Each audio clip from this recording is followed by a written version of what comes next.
Tamil ராக்கர்ஸுக்கு public support பண்றாங்க. யார் சாமி? தமிழ் ராக்கர்ஸுக்கு பப்ளிக் சப்போர்ட் பண்றாங்க.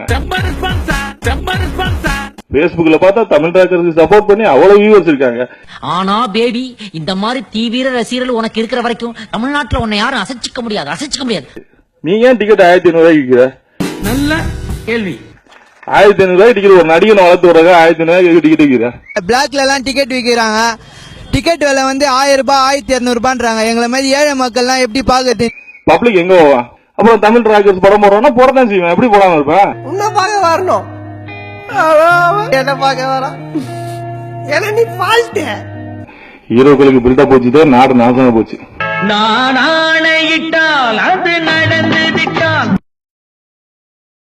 இன்னைக்கு இந்த நிலைமையில இருக்கு காரணமே ஹீரோக்களுக்கு பில்டப் போச்சது. ஹீரோக்களுக்கு பில்டப் போச்சதுனால நிறைய டேரக்டர் காணாம போயிட்டாங்க.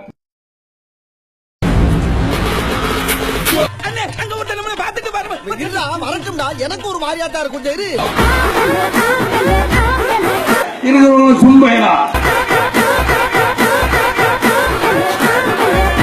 என்ன தெரிகிறது? இதுல ஒரு நடிகர் வந்து நான் தயாரிப்பாளர் சங்கத்தை காப்பாத்த வரேன்னு வர்றாரு. பேட்டரியே நிக்காத மொபைலுக்கு இருக்கு அவ்வளவு வச்சு படம் எடுத்த 15 தயாரிப்பாளர் ரோட்ல நிக்கிறாங்க. அவங்களை காப்பாத்துறதுக்கு இங்க வழி இல்ல. தயாரிப்பாளர் சங்கத்தை வந்து காப்பாத்த வர்றேன். எதுக்கு? இவங்களுக்கு எல்லாம் இன்னைக்கு வந்து முதல்வர் ஆசை வருது.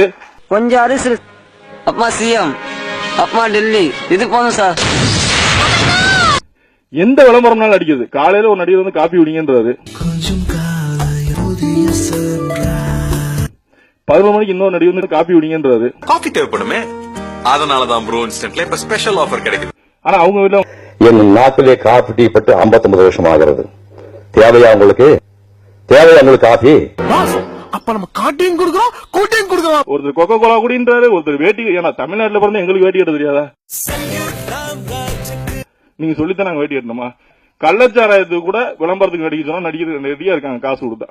இதுக்கெல்லாம் பேர் எனக்கு தெரியுமா? நம்ம கோடிக்கணக்கில் சம்பாதிச்சுக்கிட்டு டாக்ஸ் கட்டாம வச்சுக்கிறாங்க. ஐயோ, நம்ம மைண்ட் அங்க போகுது.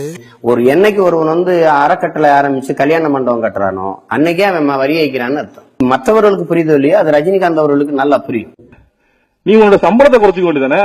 குறைச்சிக்கிட்டு நீ 110 ரூபாய் 120 ரூபாய்க்கு மேல என்னோட படத்தோட டிக்கெட் என்னோட ரசிகனுக்கு கொடுக்க கூடாது. ஏதாவது ஒரு நடிகர் சொல்ல சொல்லுங்க. நீங்க லீடிங் நடிகரை நீ கேட்ட ஒவ்வொரு கேள்வி என்ன செருப்பால் அடிச்ச மாதிரி இருக்குடா. மாதிரி இல்ல, உண்மையிலே செருப்பால தான் அடிச்சோம். ரிட்டையர் ஆக போற ஸ்டேஜ்ல தமிழக முதல்வர் ஆனவங்க வந்துருவாங்க. இந்த ரிட்டையர் ஆகிற கேஸ் பூரா தமிழக முதல்வர் ஆகிறோம்.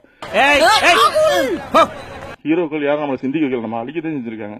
தயவுசெய்து ஹீரோக்களை சப்போர்ட் பண்றத விட்டுட்டு நல்ல படங்களை சூஸ் பண்ணி பார்க்கணும்ன்ற என்னோட பணிவான வேண்டுகோள். இவ சாதாரணமான ஆளுல சாமி வேற